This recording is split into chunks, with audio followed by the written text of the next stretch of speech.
आज मेरे साथ राम स्नेही हरिराम शास्त्री जी जुड़ रहे हैं, जो मूलतः जोधपुर राजस्थान के रहने वाले हैं। इस समय वो अयोध्या आए हुए हैं। उनके साथ हजारों की संख्या में भक्त हैं। जो त्रेता युग से प्रचलित एक विधा चली आ रही है, चातुर्मास, यानी 4 महीने का ये एक विधि वैदिक विधान कार्यक्रम होता है, जिसमें भक्त अपनी सुविधानुसार अपनी स्वेच्छा से रहता है और ईश्वर की प्राप्ति के लिए प्रयास करता है। तो ये चातुर्मास होता क्या है, इसका प्रादुर्भाव कहाँ से हुआ, कैसे हुआ, भक्त इसमें कैसे शामिल होता है, भक्तों को इस चातुर्मास करने के दौरान क्या क्या लाभ होते हैं, किन किन नियमों का, किन किन विधाओं का पालन करना पड़ता है, ये सारी बातें हम आज राम स्नेही जी से जानने का प्रयास करेंगे।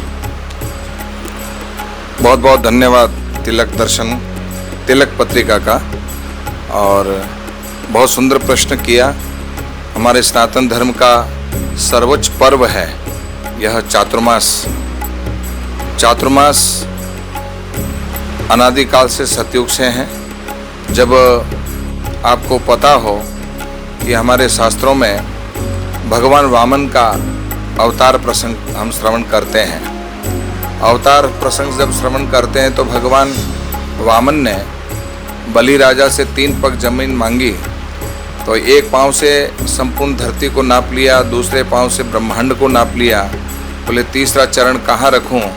बोले तीसरा चरण, क्योंकि सर्वस्व अर्पण करने के साथ साथ में स्व अर्पण भी करना जरूरी होता है, इसलिए स्व अर्पण के लिए बलि राजा ने अपना मस्तक समर्पित कर दिया कि अपना तीसरा चरण यहाँ रख दीजिए।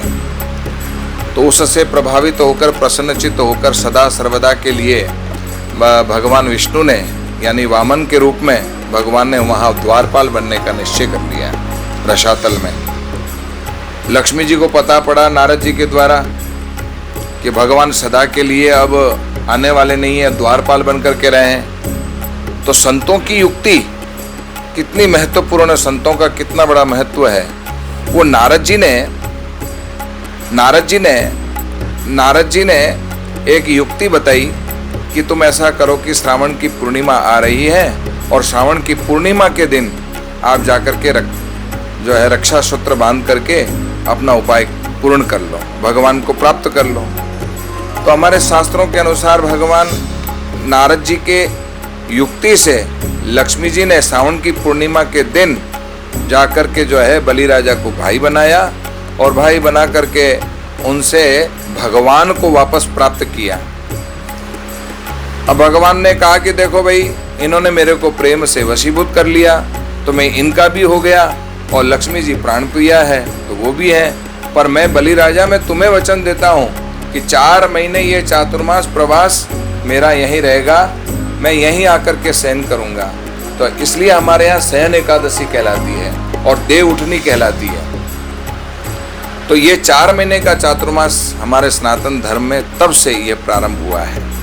इसके पीछे चातुर्मास का ये भी कारण है, यहाँ वर्षा ऋतु काल है।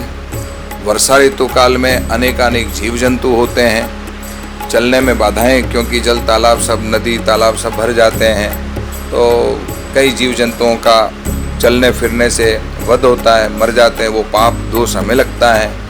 इसलिए हमारे ऋषि मुनियों ने ये एक विधान कर दिया कि चातुर्मासिक व्रत करो, यानी कि एक जगह बैठ कर के बड़े आनंद के साथ में व्रत उपवास करते हुए, शास्त्र स्वाध्याय करते हुए, मौन धारण करते हुए, और अपने नियम का पालन करो। संयम नियम की शिक्षा हमें यह चातुर्मास प्रदान करता है। आत्मा का शुद्धिकरण, अंतःकरण की शुद्धिकरण का यह उपाय है चातुर्मास प्रवास। तो बहुत सारी महिमा है।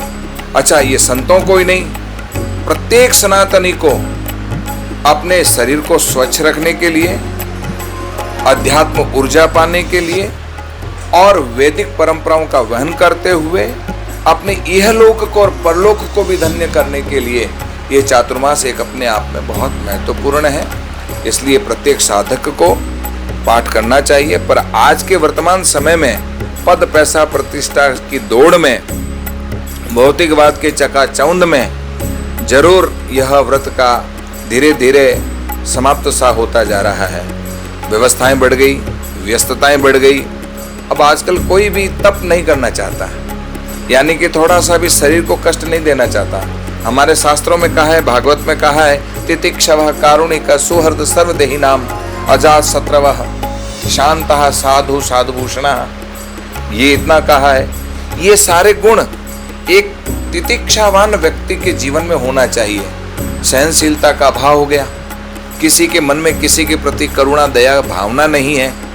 अच्छा, सबको एक समान समझने की हमारे अंदर भावना नहीं रही, सब में भगवान के दर्शन करने की हमारे अंदर वो वृत्ति नहीं रही, और चित्त किसी का शांत नहीं है। भली ऊपर से कितना भी प्रसन्न है पर अंदर से अशांत है इस भौतिकवाद को पा करके। तो इसके पीछे कारण क्या ही है? ऐसी स्थिति क्यों आई है? इसकी स्थिति इसलिए आई है कि अपना चातुर्मासिक विधान सबने बंद कर दिया है। चाहे आज की युवा पीढ़ी हो, चाहे वह वृद्ध लोग हो, अपने आत्म कल्याण करने के लिए, व्यवहार को सुमधुर बनाने के लिए, समाज में व्यक्तित्व का निर्माण करने के लिए, एक आदर्श और अनुशासित जीवन निर्वाह और आध्यात्मिक पुरुष बनने के लिए ये चातुर्मास हमारे वैदिक परंपराओं में बड़ा ही महत्वपूर्ण है। स्वामी जी, आज वर्तमान समय में जो चातुर्मास हो रहा है या शास्त्रों में, क्या इसके लिए कुछ स्पेसिफिक जगह, स्पेसिफिक नदी, ऐसा कुछ वर्णन है, या कहीं पर भी किसी जगह किसी स्थान पर इस विधि को किया जा सकता है? हमारे यहाँ शास्त्रों में कहा है कि चातुर्मास तीर्थ में हो, नदी के किनारे हो, कोई देवालय शिवालय हो, ऐसे स्थान पर, क्योंकि संत जहाँ प्रकट भये सो ही तीर्थ धाम, और सबे भूमिका भरी कामना काम।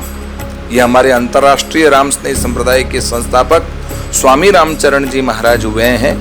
उन्होंने अपनी अनुभव वाणी में ये बात कही है। क्या कहा है? संतों ने जहाँ बैठ कर के तप किया है, अनुष्ठान किया है, जब तप किया है, वो तीर्थ स्वरूप हो जाता है। ऐसी पावन तीर्थ भूमि में हमको सनातन धर्म की परंपरा अनुसार अपना वैदिक चातुर्मास अनुष्ठान के रूप में प्रत्येक साधक को पालन करना चाहिए, ताकि नदी का किनारा हो, तीर्थ जहाँ संतों ने तप किया हो, संतों की वो तपी हुई भूमि, जिससे हम ऊर्जावान हो सकें और हम में नेगेटिव समाप्त हो सके, और पॉजिटिविटी से हम भर करके हम उस परम तत्व को प्राप्त करने में हमको सहजता हो सके। इसलिए चातुर्मास जो है हमको तीर्थों में, नदी के किनारे या देवालय शिवालय में करना चाहिए। एक हम व्यवहारिक बात आपसे करते हैं कि चातुर्मास में जो व्यक्ति शामिल होता है जिस स्थान में, क्या वो अपने परिवार से उन 4 महीनों के लिए दूर हो जाता है, या परिवार से कोई गतिविधि हो, सुख दुख की बात हो तो अपने संबंध हो स्थापित कर सकता है? ऐसा कुछ है विधि? देखो, चातुर्मास तो हमको, देखो, एक दिन इस दुनिया से हमको सब कुछ छोड़ करके जाना है। हमारी आसक्ति, हमारा मोह, हमारी ममता, ये सब बंधन के कारण है। किसी भी रिश्ते से अटैचमेंट होना धीरे धीरे आसक्त होने का कारण है। और हमारे यहाँ पुनर्जन्म का विधान है। शास्त्रों में पुनर्जन्म को हम विश्वास करते हैं कि हमारी जिसमें यथामति तथा गति, जिसमें हमारी बुद्धि लग गई है वही उसी में हमारी गति होगी। अंतेमति सा गति, ऐसा भी शास्त्रों में कहा है। यानी कि जो जो हमने जहाँ जहाँ हमारी ममता या आसक्ति रही है, हमको उसी रूप में वापस आना पड़ता है। इसलिए प्रत्येक गृहस्थी को, प्रत्येक ऋषि मुनि को इन सब से निर्मोह होने के लिए, अनासक्त होने के लिए, निर्मम होने के लिए, जो है निर्लेप होने के लिए चातुर्मास का अपने आप में विधान है, ताकि हम धीरे धीरे अभ्यास कर। देखो, हमारे ना रामसिंह संप्रदाय से मैं हूँ, ठीक है। रामसिंह संप्रदाय से जहाँ हमारे आश्रम होते हैं, उन आश्रमों को रामद्वारा कहते हैं। तो आजकल वर्तमान समय में तो नहीं है, पर मैं जब छोटा था तब मैं ये देखता था कि दशमी की रात्रि को लोग रामद्वारे में आ जाते थे आश्रम में, और रात रहते 11 को निराहार रहते और भजन करते, तप करते, 11 की रात को जागरण करते और 12 को सवेरे नहा धो करके जाते थे। ये इसलिए कि कम से कम गृहस्थ से, परिवार से निर्मोह होने के लिए एक छोटा सा, ताकि हमारी भावनाओं को हम धीरे धीरे कंट्रोल कर सकें, हम संयमित जीवन जी सकें, इच्छाओं को मार सकें, इन सबको लेवल में ला सकें। इसके लिए एक विधान, ये तीर्थ क्या है? ये सारे तीर्थ हम हमारे परिवार से निर्मोह होने के लिए, ताकि संतों की पावन तपोभूमि में आएंगे तो वहां की जो ऊर्जा है वो हमको प्रभावित करेगी, और जब वो प्रभावित करेगी तो हम निर्मोह होंगे, अनासक्त होंगे। इसलिए प्रत्येक गृहस्थी को भी चाहिए एक वानप्रस्थ आश्रम में प्रवेश करने के बाद उसको धीरे धीरे गृहस्थ के झंझट से मुक्त होकर के इन तीर्थों का स्थान लेना चाहिए, संतों का आश्रम स्वीकार करना चाहिए, जहाँ वो संयम नियम से रहें और मौन धारण करें, कुछ भी नियम पालन करते हुए अपने अंतःकरण की शुद्धि का कोई ना कोई उपाय करना चाहिए। मैं देखता हूँ कि कई लोग जो है अपने परिवार को छोड़ करके वो अब अपना दाम्पत्य जीवन उत्तरार्ध जो है वो तीर्थों में फ्लैट लेकर के रहते हैं। मैं भी अभी वृंदावन में गया, तो वृंदावन में भी मैंने जो है मेरे प्रेमी भक्त हैं, तो उन्होंने वो फ्लैट लिया। मैंने उनसे पूछा किस लिए? बोले महाराज जी अब धीरे धीरे परिवार से, बेटे बहुओं से, सबसे मैं अब एकांत में रह करके, क्योंकि ये संतों की पावन भूमि है, तीर्थ है, धाम है, ऐसे में हमारा कोई मरेंगे तब भी हमारी मुक्ति है और धीरे धीरे आसक्ति भी समाप्त हो जाएगी, इसलिए हम तीर्थों में रहने का तो आज भी विचारधारा है जो आप कह रहे हैं ना कि भाई ये गृहस्थ से कैसे, ये संयम नियम को सिखाता है। और जीते जी अपने आप, मोक्ष क्या है? जीते जी अपने मोह का क्षय कर देने का नाम मोक्ष है। देखा आप लोगों ने, अभी हमारे साथ रामस्नेही संप्रदाय के या रामस्नेही महाराज जी जुड़े हुए थे, जो जोधपुर राजस्थान के रहने वाले हैं, और चातुर्मास पर बहुत ही विस्तृत जानकारी तिलक पत्रिका पर उन्होंने साझा किया। मैं देवेश पांडे, अयोध्या।